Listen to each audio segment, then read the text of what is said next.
Hello and welcome to this month's edition of Islington Mill and the monthly podcast series about the cultural life and times of one of the UK's most beloved artist-led creative hubs, Salford's Islington Mill.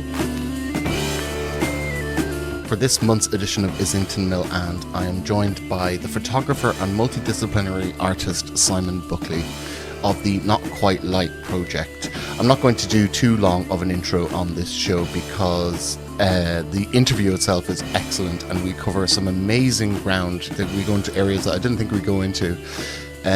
Not just about Simon's life, his very storied career in photography and arts, but also we talk about life as a freelance artist, which Simon has been doing for almost 4 decades now, which is quite an amazing feat, and I think something that everyone who works at Islington Mill, or even in the arts sector in general, or even just in the art, you're in your back room making your own art, everyone probably wants to know a bit about how can you maintain a career as a freelancer for that amount of time. But we also talk about stuff like energy and storytelling and stuff like that. It's a really fascinating interview and I'm really chuffed with what we got down on tape today, the hottest day of the year, literally.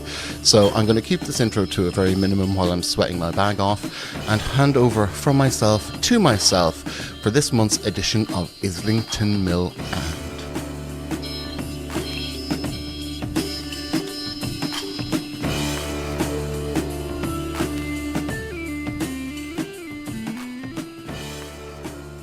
So, it is the hottest day of the year, and I'm here in Studio 409 with Simon from Not Quite Light. Hi.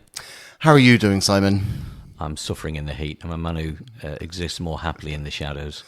Yeah, and unfortunately, we do have windows in here, but I can't open them because the school is out across the road, and the kids are out playing, and it'll just be way too noisy. So, we're just going to have to suffer with the heat. We are martyrs to our cause. We are indeed. So, Simon, can you tell me what is Not Quite Light?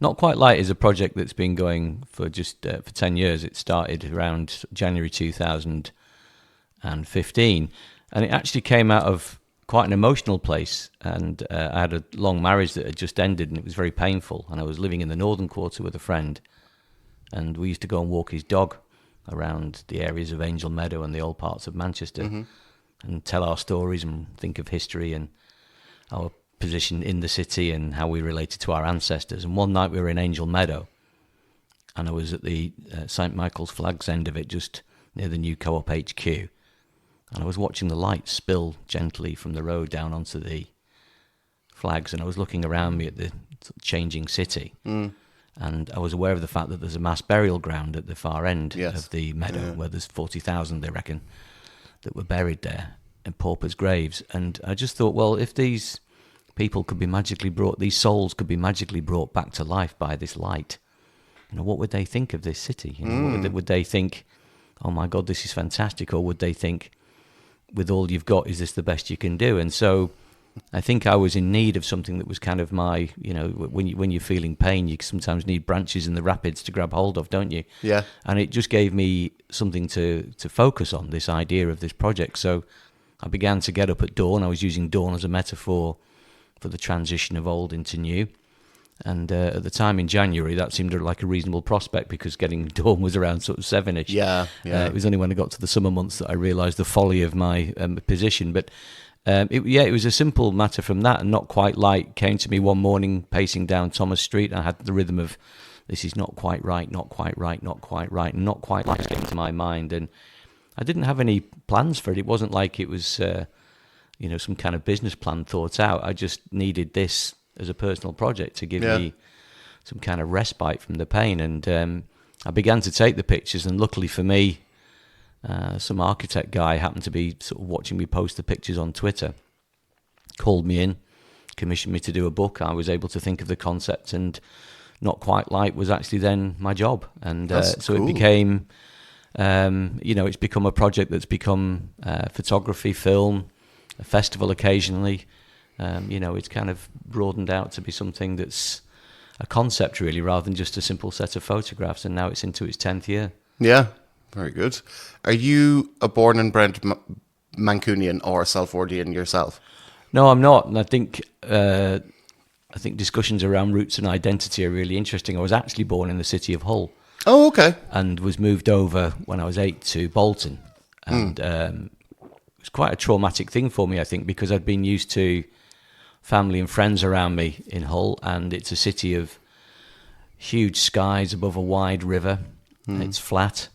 It's got a very different culture and atmosphere, and coming to Bolton was quite shocking to me. It was hilly and wet, and the mills were pretty much still in existence, so there were these big high walls and chimneys, and it felt dark, and people had different accents, and as an 8-year-old it was very challenging, but I kind of got used to it, and I've really enjoyed growing up in the Northwest. And I think I now actually think of myself as somebody of the Northwest, and I moved, like a lot of people, grew up in towns around Manchester from an early age. You're on the bus into the city, so first gigs at the Apollo, come and get your fashion from the market centre, bring your girls in for the clubs and stuff, going to Pips and that kind of thing, as it was in the 80s. And then after going to college, I went to college for a couple of years to study photography in Gloucester, and ridiculously I'd met a Chinese woman in Manchester, and we got married, and I came back and lived in Manchester. And I always say to people, I've lived here temporarily ever since 1987. I've always intended to leave, and it's now become part of my blood. I've lived around the city since then, so right.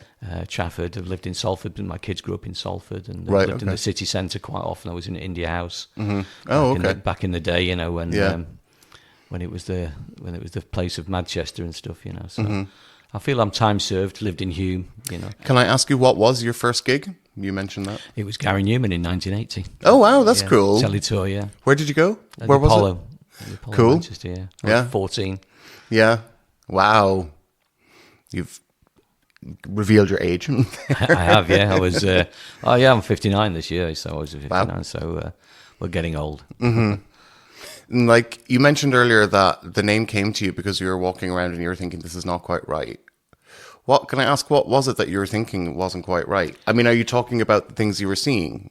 I think so, yeah. It's an ongoing discussion in Manchester about its regeneration. And there's split opinion as to whether the towers at the bottom end of Deansgate, those big tall Renica towers, the big glass blocks, are a good or a bad thing. I felt that the concentration of high-rise buildings in the centre of the city and the loss of some of the architecture that I felt was part of the integrity of the city wasn't really the path forward. I really, like any of us who were in Manchester in the 80s and 90s, it's not that we wanted to see it remain as it was. I mean, surface car parks and dereliction and, and it was dangerous. Ancoats was, for instance, which is now very, very chic, was a dangerous place to be. And it's not that you advocate for that. So I don't think it's about a question of, change. It's a question of what do you do to make that change. And, and I'm just back from 2 weeks in Antwerp, where it's not a high-rise city, and they seem to evolve quite successfully without putting big, tall towers. So I think I was very aware of the sort of capitalist nature of this city. It's a very capital-driven city. Yeah. And I felt that it wasn't really what the city needed because, the places outside of the city centre, I sort of felt as if there were these tarmac moats being created, like an economic apartheid between the city centre and certainly the north and east of the city, which remain poor. And they don't seem to be benefiting from this kind of thrusting regeneration of the city centre. And I think that was becoming quite apparent quite quickly. Because when you learn the most from pain, and it's almost like being on some kind of weird drug when you're really in pain. You're very sharp and your brain's very active. And I think I was looking at the city in a way that I struggle to most times because I've been here for so long. I think I was able to look at it more objectively and sort of more quizzically. And I think, as I say, it became quite apparent to me that this wasn't really what the city needed to become a better city. Yeah. And also thinking about the timescale of the project, it's in its 10th year now. Yeah. Basically. Kind of coincides with, from my memory, I moved to Manchester in 2010. So I've been here 15 years. So it's a lot shorter than the amount of time that you've been here. But I have a memory of kind of like it starting, like suddenly seeing cranes pop up and feeling that there were certain areas in the city centre where, for instance, like I don't know, something like we'd be out before we go to a club, but we didn't want to go to a pub. So we'd get a bottle of vodka from the off license and we'd go sit somewhere in the city centre, like in a street or an alleyway, and feeling that, oh, those spaces are kind of going because somebody's actually developing here and stuff. And feeling like, on the one hand, it's like, okay, cool. It's good that like the space that was there that was not being used, that was kind of wasteland space, is being used.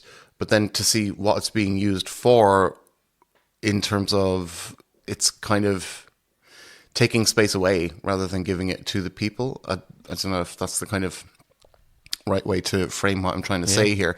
But I do have a memory of like the start of the redevelopment of Manchester city centre. And it is interesting because like it's very, very visible with the skyline, with the amount of cranes, certainly around that period, 2015 probably up to maybe like COVID start in 2020, the kind of just there's so many cranes everywhere, and at night they had red lights at the top of them, so you'd look out over the city skyscape, which to be honest, actually you think about it, there wasn't a city skyscape even. Well, there wasn't. No, it's I've just occasionally look at some archive pictures that I took in the sort of late 80s 90s. I don't have many, but I mean, there was the CIS tower, and then in 2000, I don't know, was it 6 or 8? I can't remember when the Beetham Tower went up, and that was it. These kind of two bookends, and that was considered to be sort of enough. And now it's viewed from a distance is kind of some sort of strange gap-toothed mouth. When you look at it from the hills in the distance, and it does look much more like an American downtown district, I think now. And it's not. I mean, I've lived in Hong Kong on and off in the early 90s, and it's not that I'm against high-rise cities. I think if you're going to have high-rises, there need to be very particular ways in which those high-rises are built. How do they meet the street? How do they greet the pedestrians? How are they part of the integrity of the city? How are they managed? Are the concierges? Are they safe? Are they gated and therefore separated from the city? And I think what we've got aren't buildings that necessarily involve the people that aren't part of those buildings, and I'm not sure that's the right way forward. It feels to me as if sort of vast sections of streets are just closed off to us, really, in a way. That's what I mean about like, just little goths, little grebs out in the street at the weekend trying to find a space where like they're not going to get any like police or anything, and they just want to get drink and get drunk and stuff like that. And like 2010, there was quite a lot of places you could go and do that. Now, not so much at all. Like space is given grudgingly in this city. I say when I was in Antwerp last week, they've got a waterside development there, and it's just beautifully. This public realm is given graciously, and it's understood to be an important part of the city's functioning. And I see this in a lot of European cities, and here land is so valuable, and there is such kind of a meanness almost around it. It's starting to change, I think, a little bit.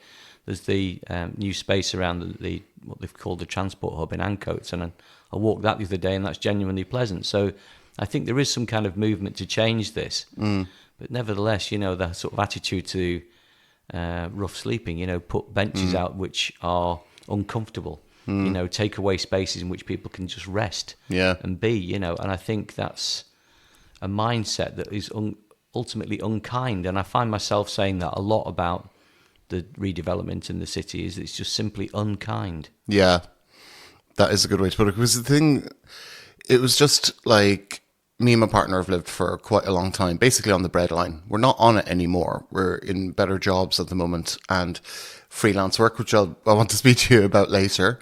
But like 10 years ago, just being on the breadline and looking around and just going like, who are these buildings for? Like, they're not. But also we were just like, I don't know the population of Manchester that would move into these massive buildings, because you're looking at each of them and it's like, how many people will that fit? Like 1,000?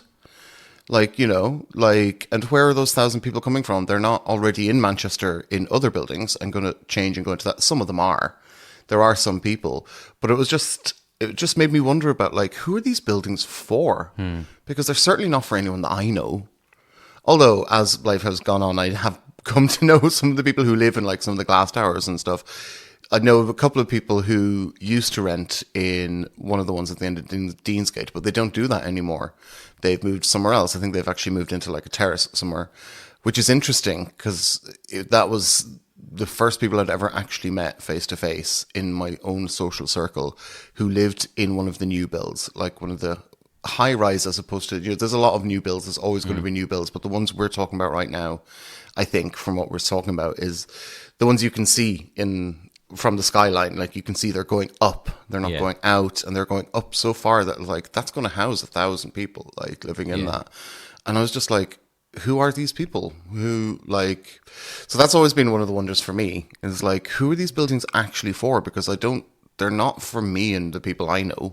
It's a very valid question. I mean, when I lived in India House, which was 89 when I moved in, and that was one of the first city centre residents, so there was people on the top of the Arndale, there's some red bricks down the bottom of Tibb Street, social housing, and I think there were a couple of other places nearby, like Granby and Lancaster House. And the flats that we took on, my wife at the time, she was working at Central Library, and those apartments at India House were for young professionals who couldn't afford to live elsewhere. And it was the idea of getting these young sort of professionals on lower incomes into apartments in the city centre. And so the whole ethos was very different. I had 2 young kids, and one of the reasons we moved, so say maybe there's 1,000 people tops living in the city centre. You know, Manto's had only just opened, Duke's 92 and 92. There was not a lot in the city centre in some ways. And we had 2 kids, and we thought, well, this is unsustainable. There's no doctor surgeries, there's no schools, there's only a few shops. And so we moved out to Salford. And I look at it now, and there's, speculation, they're not quite accurate. The figures are between 65 and 100,000 people in the same city centre. And there are still only 2 schools, and I think limited number of doctors, and the shops are still only local supermarkets. And the infrastructure just hasn't kept up with what is in effect, a major town now suddenly sprung up, which wasn't. And again, I look at this and you think, if you want the density of population, you have to look at reinventing the infrastructure around that, because you need long-term communities. Again, often when you go to European cities, it's difficult to kind of put your finger on exactly where the heart of that city is. Sometimes you can because of the cathedral and the square around it, but often these districts kind of interlock. One of the reasons I like Salford so much more, actually, is because it's got a flexibility. You can't really put your finger on where the centre of Salford is. It's got several hearts as opposed to one. And I think, you look at Manchester and it's very disconnected. I mean, I was thinking, people in the north and east of the city, Harper Hay, Newton Heath, Bradford, Miles Platting, what relationship do they have to the south side of the city? Very, very disconnected. And, almost what relationship do they have to their own city centre? It's a very disconnected city in that way, because it's put everything into that city centre. And who are these buildings for? Because they're not really affordable for the local population. No, not at all. And is it sustainable to continue having a transient population of 100,000 people moving through? And as you say, when they move to the suburbs, if they want to have kids, which quite often they don't want to bring them up in flats 60 stories up, and we know what life is that for a kid. So they move out, and of course then that takes away the housing from the current local population. So you'd argue if you're going to build a city centre, you need to build the suburbs. There needs to be a rapid change of what's available in the suburbs if you're going to keep up with what's happening in the city centre. It just makes, and also from my perspective as someone who arrived to Manchester fairly recently, it's a kind of, the city itself is quite weird, I think. Not weird, it's quite unique in terms of its layout. Like, there is a super concentrated, quote unquote, city centre that is very much a city centre. And when you live there and you walk around it for a bit, you realise that what I would consider to be the quote unquote city centre is actually really small. It's actually like 2 miles square or something like that. Yeah. And then as soon as you hit something like Ancoats, it's like, this is different. This is now, even though technically if it was another city, it would still be classified as the city centre. But once you go across a certain boundary, which is usually a road, it feels different. It just feels, oh, this isn't the city centre anymore. And then when you look at it on a map and stuff as well, it's just I think the kind of, planning isn't the right word because I think it's organic the way it's happened. But the layout and the way Manchester works as a city is quite unique, I think. And I think the city centre itself is so small. Like, it's just, that's always something that I found really quite interesting about Manchester is that, like, I don't know, just the way it's laid out. I think, is it maybe because it was different towns, because it was never really planned as a city, as far as I understand it. No, It was just like different towns that all just boomed during the Industrial Revolution. yeah, and just kind of Yeah, well, like it went from tiny. It was 20,000 people in sort of the 1700s, and it went by the early 20th century to 750. So 750,000. So in 200 years, I mean, it's unsustainable really in some ways, and so it grew up haphazardly. yeah, Based on the need of a workforce that arrived, significantly from Ireland and Italy and Eastern Europe, that arrived in vast numbers, needing accommodation to fuel the industries. And of course, once the industries died, those people still existed. And it's how does a city reinvent itself? And it is haphazard, and I think it's not necessarily played to its strengths. As your project has gone on over the last 10 years, are you seeing a new phases coming through as well? Like, say you started 10 years ago, and like I said, that was kind of coinciding with the kind of start of the boom of the development of the city centre and suddenly all the glass towers going up. Do you feel, where are we at now? Do you think it's in another phase? I don't know, where... Yeah, I'm in another phase, and I think sometimes I struggle to maintain the project in a way because you can get bored of it. Sometimes I go and I think I've done this picture before, even if it's a different location.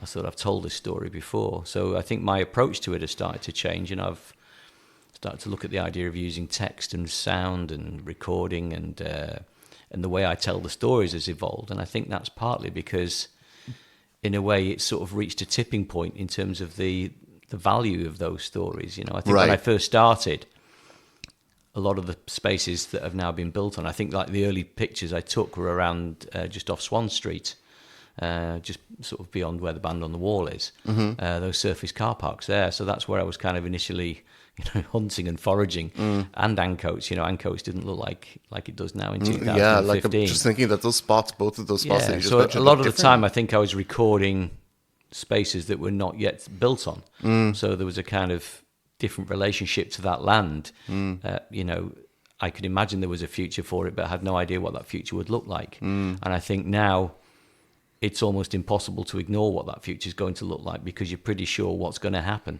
So when I'm recording the existing buildings now, it's with the knowledge that almost certainly it's going to look like that other thing over there, whereas at the time there was no sense that it could ever get built on. These places seemed to be abandoned and derelict, and who wanted them? In 2015 even, it was difficult to imagine the city growing up as it has done. Yeah. So I think it has changed, and I think I'm becoming slightly bored of the city centre part of the project. I think my instincts are now taking me further out. Okay. So I'm already sort of photographing around Holt Town and Ardwick and further up the Irk Valley. And I think bit by bit, maybe I'm following the population sense as well. As the old Manchester feels more and more pushed away, maybe I'm following that. Perhaps I hadn't thought about that before. It's just come into my mind. But I think maybe I'm leaving the city centre in terms of what I want to photograph. Because I'm not particularly interested in photographing the city centre. Somebody asked me the other day after the Hotspur Press building burnt down, and they said, have you got pictures of that? I went, no, actually I haven't, because it didn't really occur to me to do that in the same way, because so many other people have recorded it, and I've done some pictures around there, but it's ultimately, I think my interest lies increasingly further beyond this current redevelopment in the city. I think quite often the towers are sort of little sort of things in the distance now, so they're a reminder that you can't escape them, but they're not necessarily part of that community. Yeah, they are a distant and separate part of the city. Yeah, that is one of, when you mentioned being able to see the city from a distance, a few of us went out to the countryside last year, it was around this time last year actually, to spread some ashes of a friend who had died. And it was just incredible, we went up to the top of a hill, I can't remember the name of the place that we went to, but just looking down and just like, oh my God, there is Manchester, it's so visible.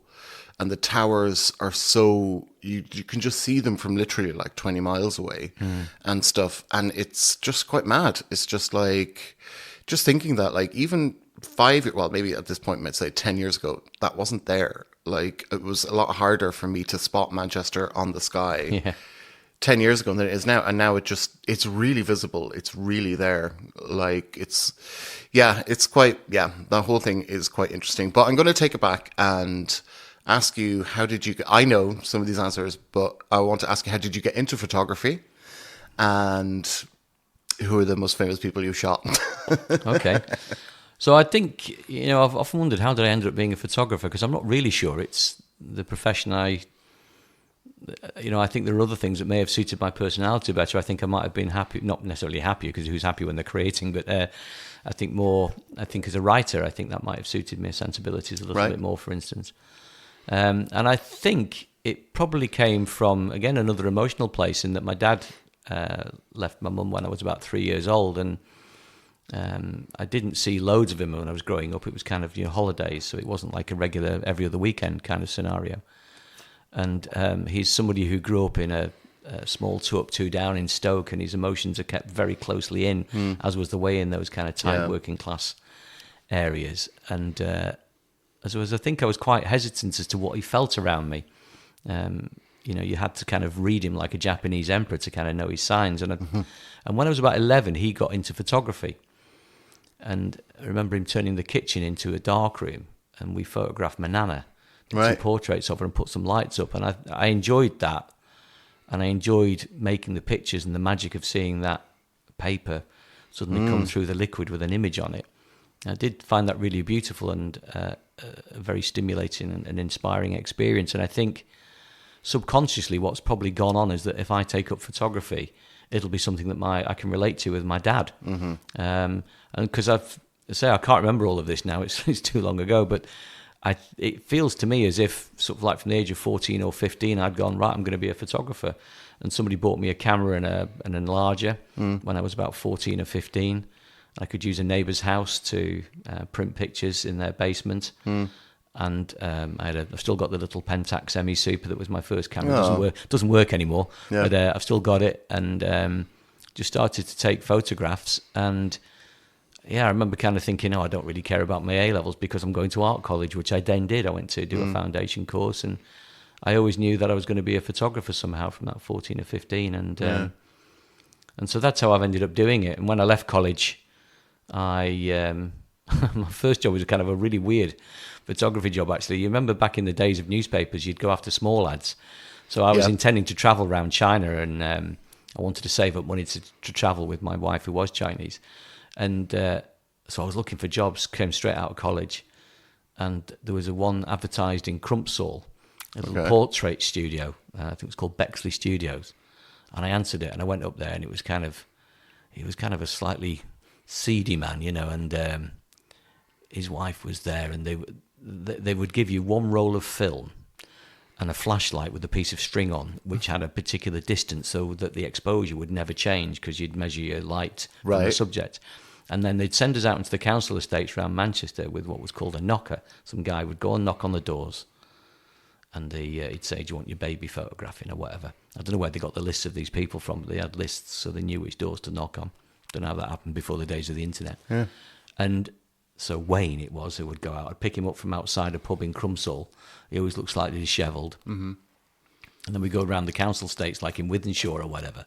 He'd knock on the doors, and then like an hour later, he'd come back to my car and he'd go, right, I've got you these now, so off you go. And I'd go in to these houses, which quite often really quite poor. I wished I'd had more of my documentary social photographer head on, because it was an incredible survey of life in the 80s, and a lot of people weren't having the best lives, shall we say, in these houses. But for about 2 or 3 months, that's what I did. Me and Wayne just travelled these. And I think, back it was... So you were offering people just like a portrait photo? Yeah, so I do the portrait. It was a knock on the door, do you want your photo taken? Yeah, so the guy would knock on the door, he'd say, do you want a photo? And, quite often it was the woman, the mother would go, yeah, okay, he'd do his sales pitch. So I'd go in, I'd have like 4 or 5 minutes max. I had 15 minutes sort of in between each appointment. Take the picture. I was only allowed to use 3 or 4 frames on the roll of film. I think I may have had 2 rolls of film with me in the day. And then we'd take the film back and give them in. And then at some stage later, I imagine somebody went back and said, here are the prints. Do you want to buy them? And they'd buy them on tick. Wow. And that's what I did, and Wayne just used to smoke vast quantities of weed, and things. It was quite an entertaining place to be as a 21-year-old. Yeah. And we had quite a laugh, and God knows what happened to Wayne. I don't think he was destined for the easiest of lives, I got the sense. But it was a fascinating... But I think I actually did learn quite a lot, because working with kids is hard work. You learn to work quickly and very...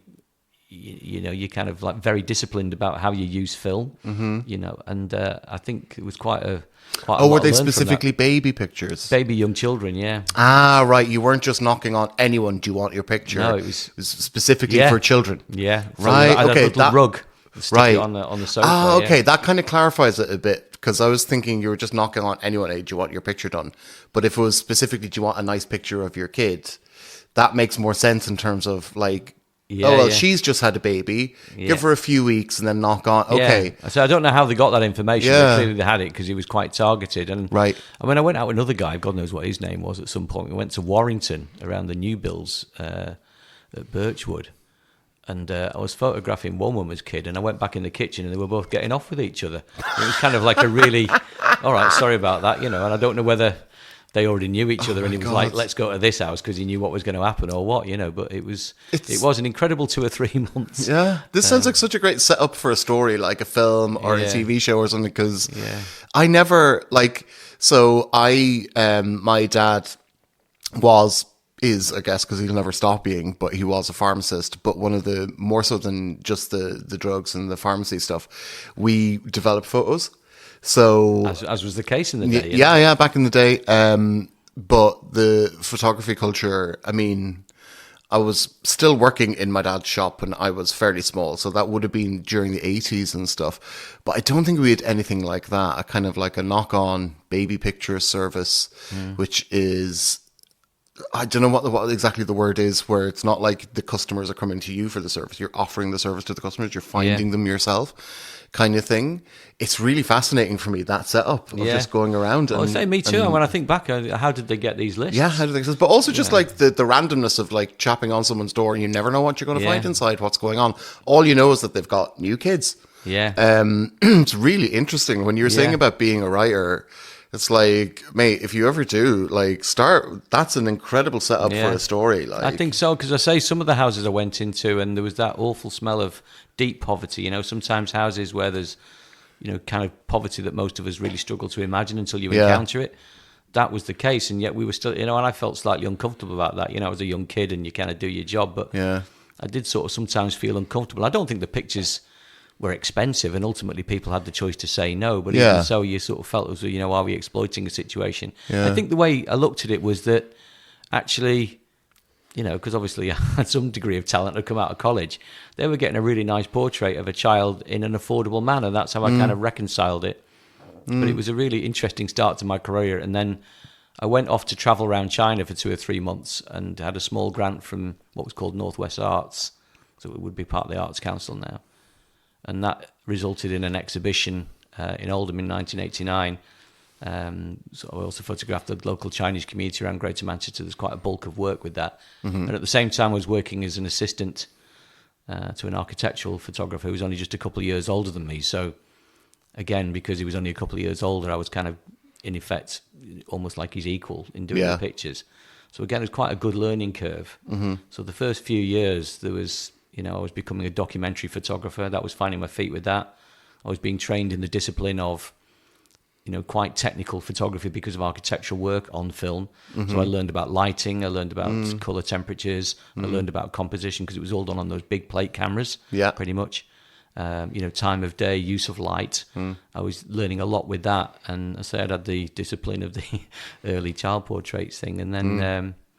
when I came back from the trips around Hong Kong and China, I'd sort of pocketed a couple of commissions from airline magazines based on my work of the Chinese community, and somehow I was up and running. And then quite quickly I was working for magazines in London. So I always lived in Manchester, but I remember I was an early adopter of a mobile phone. I think from probably about 93, I think I got my mobile phone. Still the same number with the lucky 3 8s at the end because of the Chinese choice. And I just didn't really tell them I was not living in London, so... they would call me and, I'd sort of get in my car and London was still cheap enough that a lot of my mates from college who'd gone over to work in London had places close to the centre. So I kind of started to work a lot there, and then ended up working for some really great magazines like GQ and Elle and Saturday Telegraph magazine and Early Loaded and The Guardian and stuff. I kind of forgotten, Der Spiegel. So I kind of got really interesting work, and got a really big project with following the Salford Rugby League team for a year. It was kind of really interesting. And then you're away, and that's it. Yeah. Who is the most famous person you've shot? Or most people? I would think David Beckham, probably. Okay. I think he was probably, at the time, probably the most famous. Because I did a lot of footballers, I guess, for a couple of years. I worked for a football magazine. And I did some actors. I think I did Malcolm McDowell. I photographed him. Yeah. I've forgotten now. I did Queer as Folk, actually, in Manchester for Elle. And that was a really interesting set of pictures, purely because I was looking back at them the other day. I mean, the series was a massive breakthrough series. Yeah. But look, we photographed them just near where Jutland Street is, that big cobble street that goes on that big hill that drops down. And if you look at the photographs that I took there, and it was 99, I think it was, or 2000 when I did this feature for Elle. You can see the sparse nature of the Manchester sky line. Yeah. A lot of that Jutland Street area was completely undeveloped. Those flats that are there now. Yeah. Are not there, and so they're kind of interesting just from the situation of seeing the Manchester around them. I've got some other pictures of Aidan Gillen that I later did for another magazine. Can't remember what it was, New Woman or something, and they were in Ancoats. And again, you can sort of see that there's the rubble of destroyed mills there, etc. It's kind of trying to place. Oh, where was that? And, So, but I kind of, when I got to sort of quite a high position, say, you're working for Elle, you're kind of making it. So the early 2000s, I kind of got burnout. I was working like for 10 years. Yeah. Pretty intensively. I was earning really good money. But I had 3 kids, difficult marriage, living in Manchester, shuttling up and down. And I didn't really enjoy the networking with the London picture desks. And I just kind of, by about 2002, 2003, I really just completely fell out of love with taking pictures. Right. I found it really challenging to keep making those contacts and keep being creative on call. You'd get a phone call on a Monday, and that would be, like, can you be creative tomorrow or whatever, in some part of the country. And you can't fail ever. It's a very high expectation on you. You can't ever not produce your best work, and to do that day after day after day, and to carry the burden of being freelance, because you've got all the cash flow and the business element to it. I did find it pretty exhausting, as well as trying to run a family, and the first marriage was breaking up, and I had the kids to look after. So 2002-03, I just stopped, and I think I went into events, and then eventually my second wife and I opened a vintage clothes shop on Tib Street for 5 years, which was right. So I did some photography for that in terms of doing the fashion shoots, but I kind of didn't really start photography again until about 2011-12. Wow.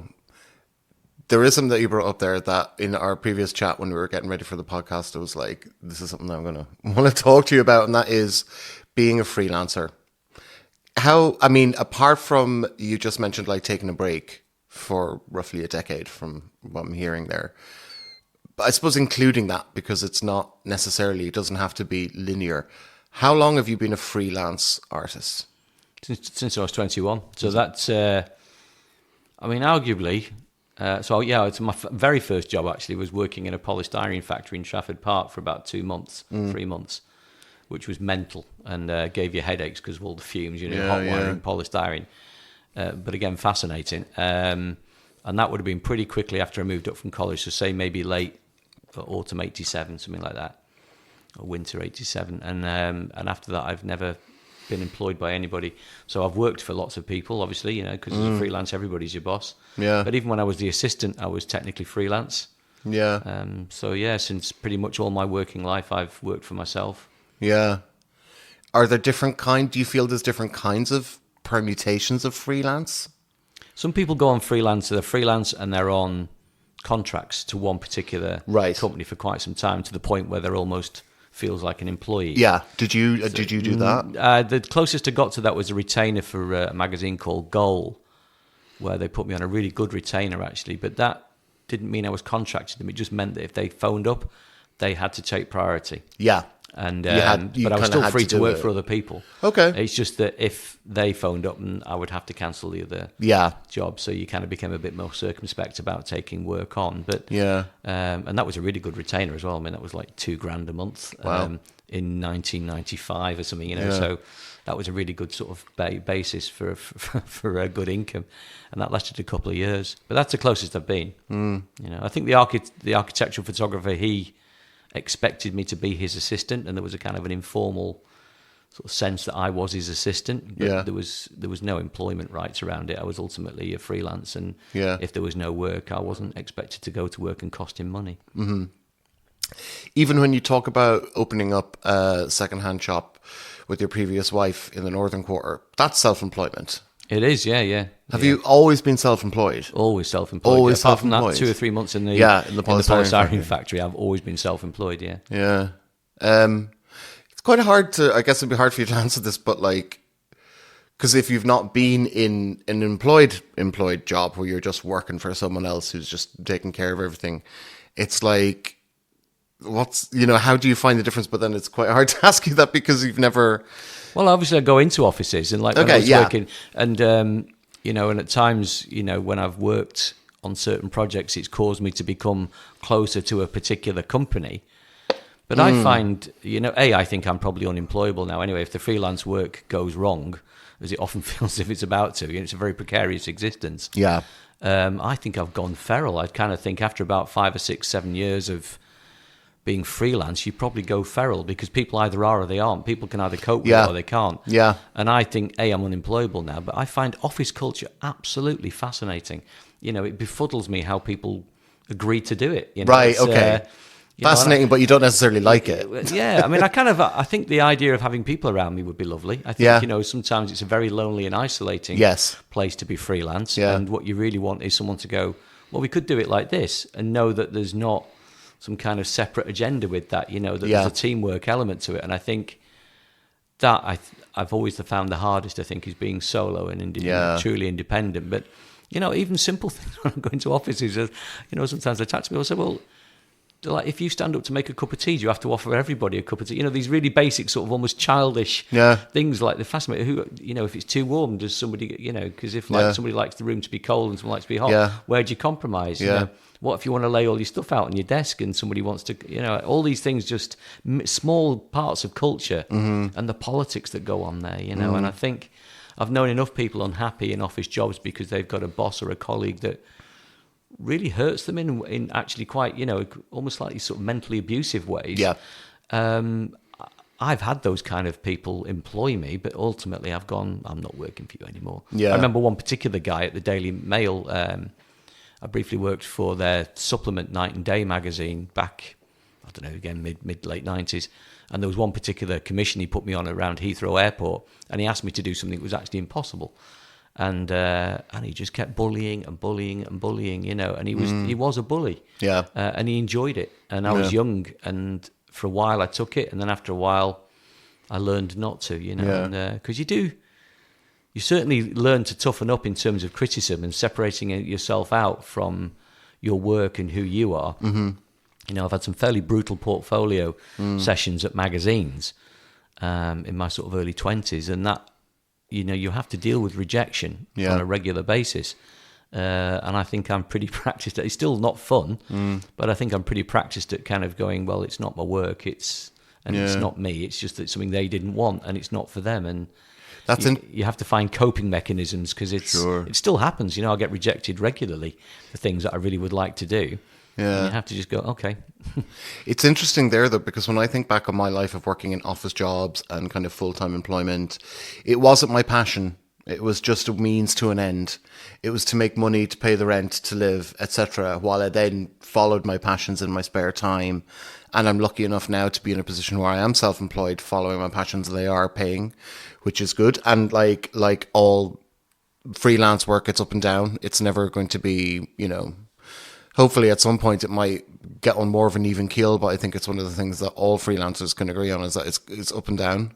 And you can never really rely on it. And that was one of the things that was nice about being in a full-time job, But what I'm saying is that when I was in full-time jobs, they were not my passion, and they were not related to well, they were kind of maybe tangentially related to, like, I used to work at the ticket desk in the Lowry Theatre and stuff. And it's like, oh, well, that's nice. It's an artistic environment. You're with some actors and writers and blah, blah, blah. But at the same time, it's a public-facing, public service job. So you're dealing with people, and unfortunately, some of the people who go to that establishment are absolute bastards. Like, they're not very nice people to deal with.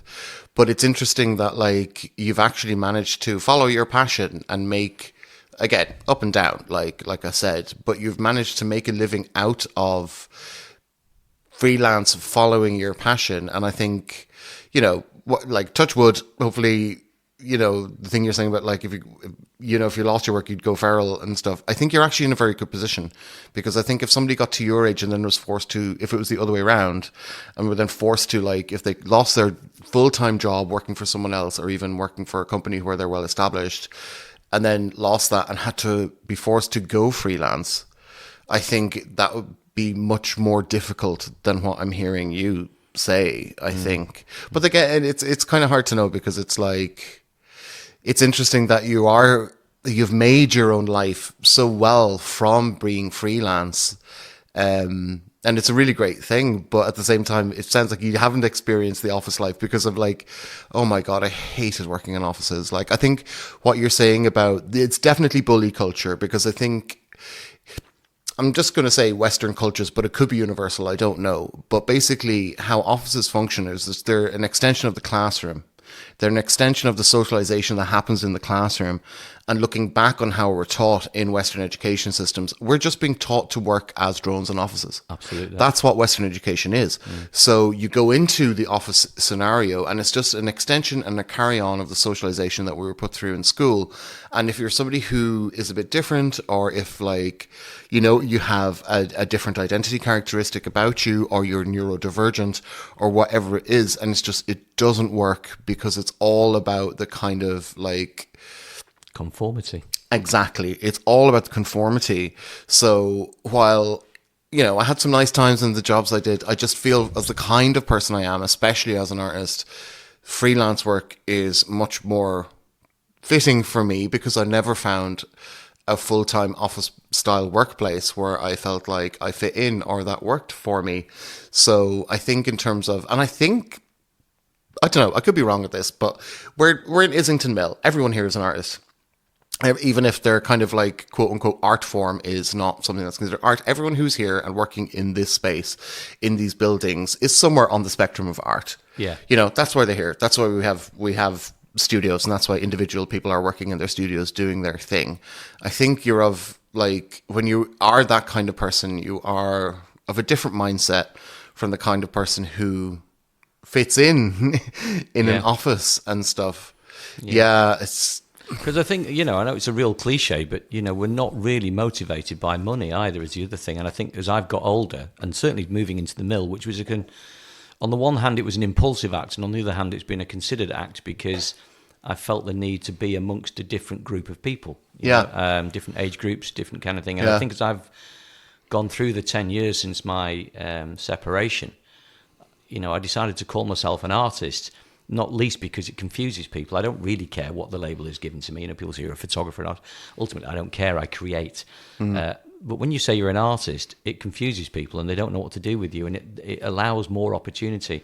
Pigeonholing is something that's kind of quite strong in this country. Yeah. You know, are you a photographer? Do you do this kind of photography? Yeah. You know, they, like, put you in increasingly sort of small Russian dolls of activity. Whereas when you say you're an artist, it gives you the freedom to do anything you feel like, because it is that kind of thing of the spiritual self coming through.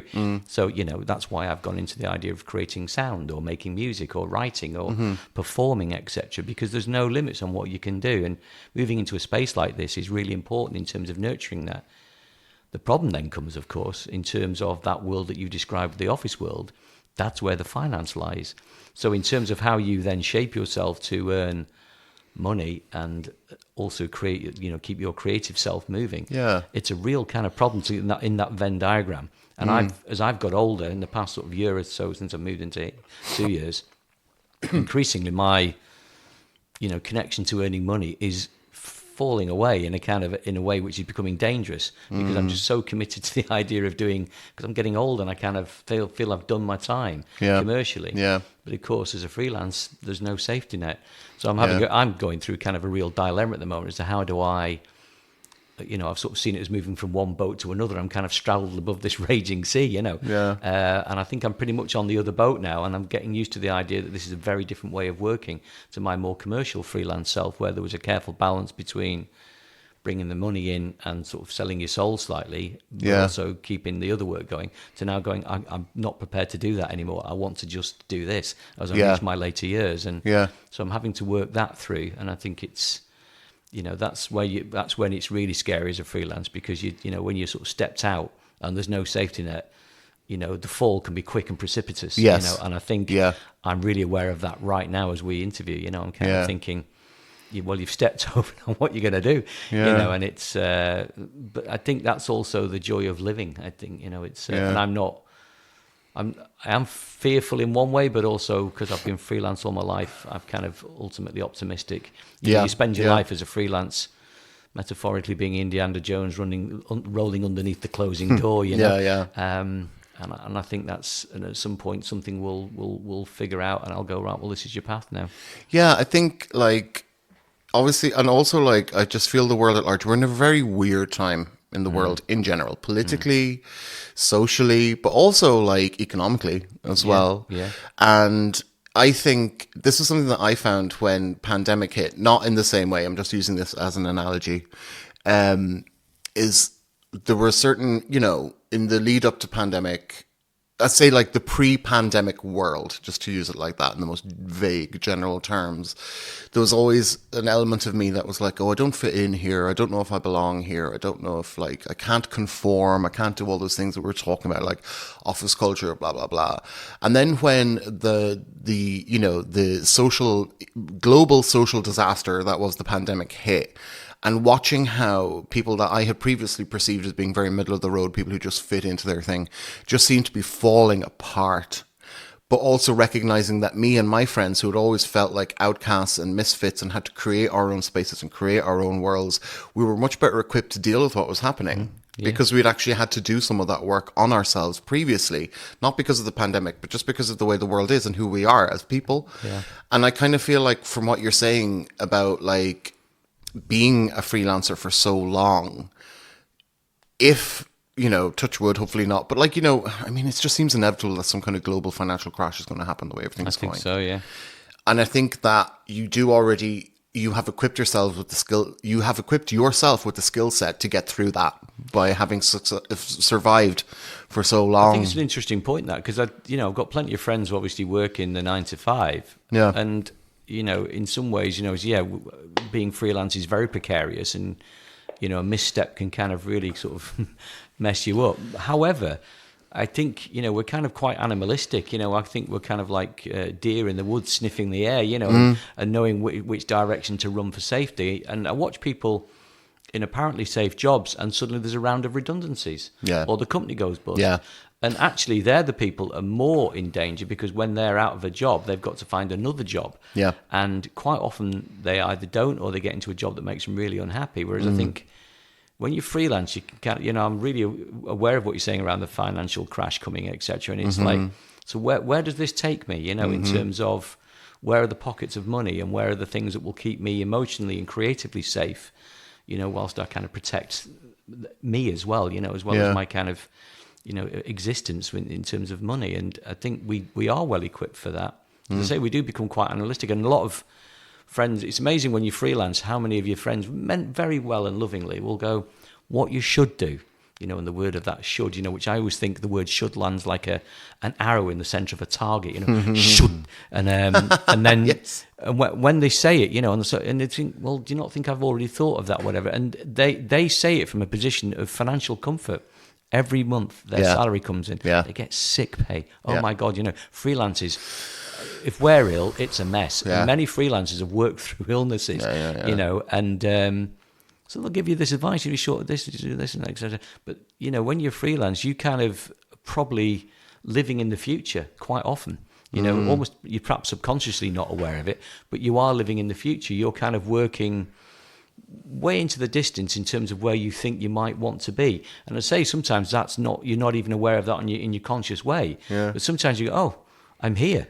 Like, Yeah. and I think moving to the mill was part of that. There must have been something in my subconscious going along, so that when somebody said, it was Laurie Evans in here, and she said, oh, there's a chance of a sublet I know you're interested. And I'd taken it without any thought when like that, in seconds. I'd come the next day, got it, and no business plan. It's expensive. I've never had a studio before. It was an unnecessary overhead in some ways, and I took it. And I think that's because at some point in my subconscious, maybe 6 months or a year beforehand, something was at work that went, your path needs to go down this. And so I'm all still on that, and I think you behave in ways which are kind of quite instinctive and animalistic. And I take that into my photography when I'm out on the streets at dawn. I am, if you watch me, I think I'm quite like a little woodland creature when I'm out at dawn. It's not always the safest of places to be. So, 3:30, 4 o'clock in the morning in some of the sketchy parts of town, expensive piece of equipment. So I'm constantly looking around me, like, when you see birds feed at a feeder, and they're kind of watching for the sparrowhawk, I'm that, I'm the little bird kind of like twitching around. And so you do instill these kind of quite profound instincts, and I think, that wants to get all weirdly spiritual or hippie around it, but you do kind of develop a sort of flow of energy. You can't, I find it difficult to plan holidays ahead, because I kind of go, well, so somebody will say, well, should we go on holiday in September? And you go, oh, I don't know. I don't know how I'll feel in August. You know what I mean? Yeah. And you sort of, you can have fixed points, but ultimately you tend to sort of think, no, I think I kind of sense that I need to stay around. And then if you do go away, and you sometimes feel as if you're kicked against your energy, and it can be a real struggle. Like I fixed the Antwerp trip, and it's a city I know really well. I've known it for years, and I had a lovely time there. But it felt like the wrong time to go, and I really struggled before I went. Before I left, I would just put my hands together with the studio and went, "Please look after me while I'm away," kind of thing. And that was me acknowledging the fact that actually what I was really looking for was a period of time to pick up some momentum and pace, and sort of you can kind of key into these energies, getting momentum going. And when you break that as a freelance, you really kind of feel it. I think you become very emotionally intense. In some ways, certainly when you're working in artistic areas. I think my body reflects my happiness or unhappiness. And that comes and ebbs and flows, and it's difficult to retain absolute contentment, because you, as I say, I sometimes look at birds and go, do they just live a life of terror because they're always watching out for some hunter? I think what you're saying there about your body and the flow of energy. And I also think, this is just a complete aside. This is not anything super relevant to this general interview, but I think energy is a really interesting thing to talk about, because it's something that, even though it does fit in with the scientific materialist, rationalist outlook, because they can't deny that energy is a thing, we still don't really know what it is and how it operates. Completely, and it's still very ephemeral, kind of esoteric thing to think about, but we all know it's there. Anecdotally, we can all pull this stuff out, can't we? Yeah. And I understand that science says, well, we can't prove that, etc. But I can, and I don't do this in a kind of hippy-dippy way. I just kind of go, but my anecdotal experience is this. And how do you explain that? But this is what I'm wanting to say, is that I think everyone, what you're saying about following your energy and being aware of your body and what your body is telling you and stuff like that. And some of the interviews I've done previously on Islington Mill are kind of about this. But I think everyone does experience it. But I think when people are in a scenario where they are complacent and they're a bit comfortable, for instance, they are working in an office job and everything is getting taken care of for them. So they're kind of spoon-fed, is a bit too harsh a way to say it. But when you're a freelancer and you're in touch with so many other things and you become so much more aware, you have a heightened awareness of the things around you, because there's a certain level of, anxiety, or you have to be aware of where your energies are going and follow the energy. I think how I believe it anyway is that everyone is going through these things, but only certain people can actually clock it and see that it's going on, because maybe they've been pushed out of a comfort zone and they have to see it.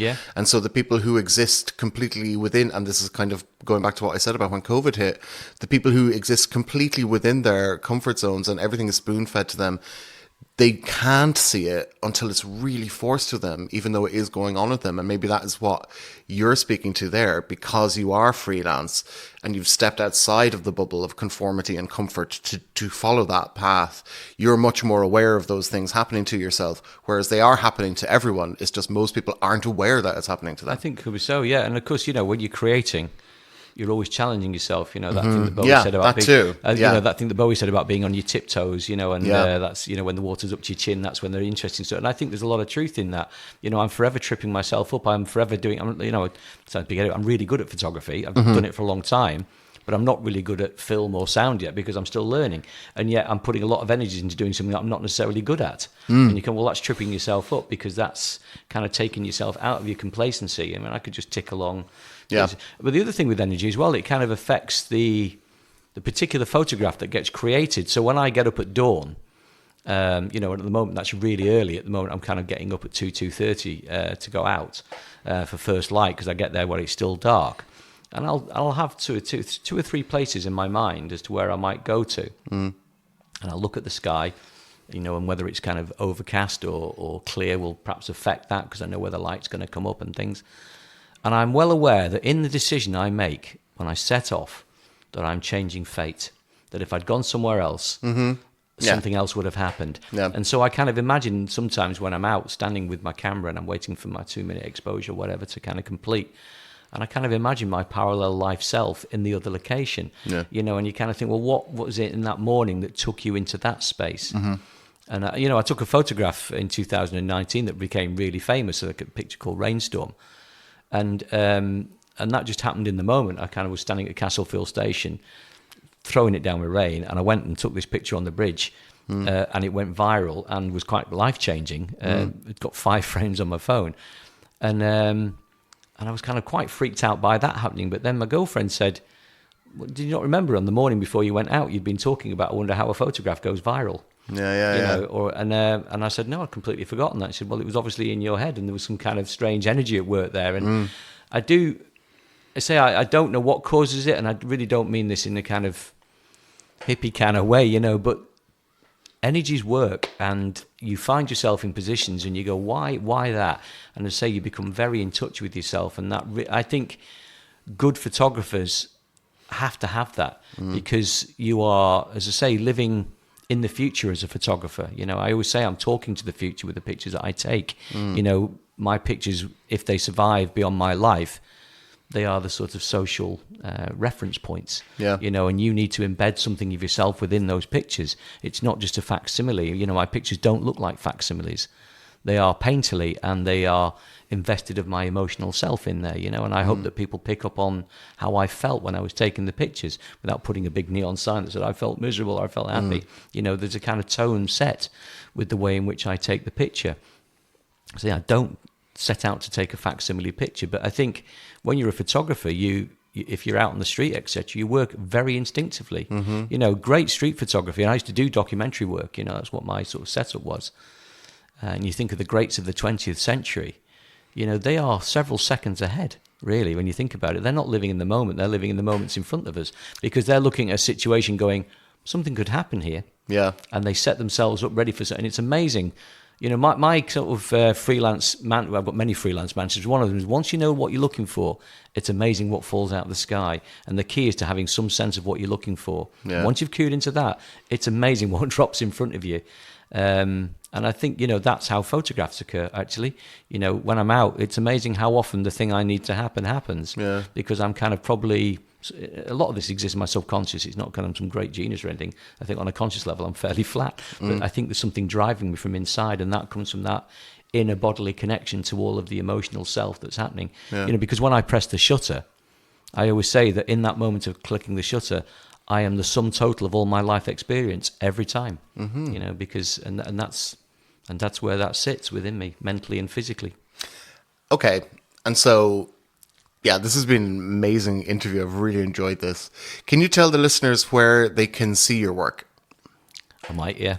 I tell you, I say that in a joking way because I'm Yes, I'm notquitelight.com is where my... Okay, that's fairly easy. And on notquitelight.com. Instagram, it's at notquitelight. But I have a strange relationship with work and showing it, as well. I kind of, as I got older and my ego was thankfully diffused, I don't need the pat on the head. And actually for me, again, the cliche, but the process is everything. And once I've created a piece of work, I feel very detached from it. I kind of don't have any sense of needing to kind of get praise or whatever. I share it because there are stories to be told, and I most actually now enjoy sharing work face to face. Right. So increasingly I've started to play with the idea of taking my work out and show it. This is something I'm intending to do perhaps in the autumn or springtime, is to take the work out and rather stick it on gallery walls, actually go into pubs and community centres and sit there. Like that guy chapping on the door asking people if, do you want to... Perhaps going back to that, you're basically going, let's, because... when I've performed music recently with a friend, it's the first time I've done this, we wrote stories and we made music. He's an Irish flute player, and we wrote stories around the Irish diaspora. And I really loved the way in which the work we did connected in the room, so the audience were part of the work. Yeah. It wasn't like, here am I'm delivering something to you, praise me. It was like, here is a story we've got to offer, to share with you. And the response of the audience made that work grow, or diminish, of course. That's and Irish music down, though. Yeah, but also I think in terms of sharing work, I love that kind of visceral contact. And the fact that it's ephemeral, that, it's not there for you to kind of like come and stare at it at a gallery space. It's, I'm showing it to you and I'm going to talk to you about it, and you're going to tell me what you feel around the city, etc. And I really like that. So in terms of my, but once I've created a piece of work, it's something else. I did an exhibition in 2021 with the Manchester Collective, a really sort of big project I did up the Irk Valley, and it was shown at the White Hotel, and they put loads of money and effort into I remember that. Okay. Yeah. And they put loads of money and effort into making it look beautiful. They did such a great job with the production. And I saw them setting it up. I don't think I think on the afternoon of the preview. So I went along to see them set it up, and then I went. And my girlfriend said, I bought us tickets to go, because at the time it was just post-COVID, so everybody had to buy tickets. Yeah. Kind of thing. And so I bought us tickets. I go, well, why would you do that? I said, well, I thought you might want to go and see this. So why would I want to go and see my work? I've no interest in seeing it anymore. I can't make it any better. It is what it is. And people, once you release work into the wild, it takes on its own personality. People's reactions and responses, it's their relationship with it. And I have no control, and neither should I have any control over that. So at that point, it's like letting your children leave home and go into their new life. And so I've got very little relationship with my work. So I'm always kind of slightly shy of going, look at it, 'cause, Well, on that note, we shall leave it there. And I will put your website address in the show notes just so people can have a look. Thanks. And thanks for inviting me on. It's thank you. Great to get to know people within the mill. Yes, definitely. That is studios like... One of the good things about having this studio and being able to do the podcast is actually and it's something that I'm going to be making more of an effort with in the near future. So if anybody listening to this is working in Islington Mill and wants to come on the podcast, just hit me up, let me know. You can find my email address through the everyone@islingtonmill.com. But Simon from Not Quite Light, thank you very much. Thanks again for inviting me. Yes, and goodbye for now.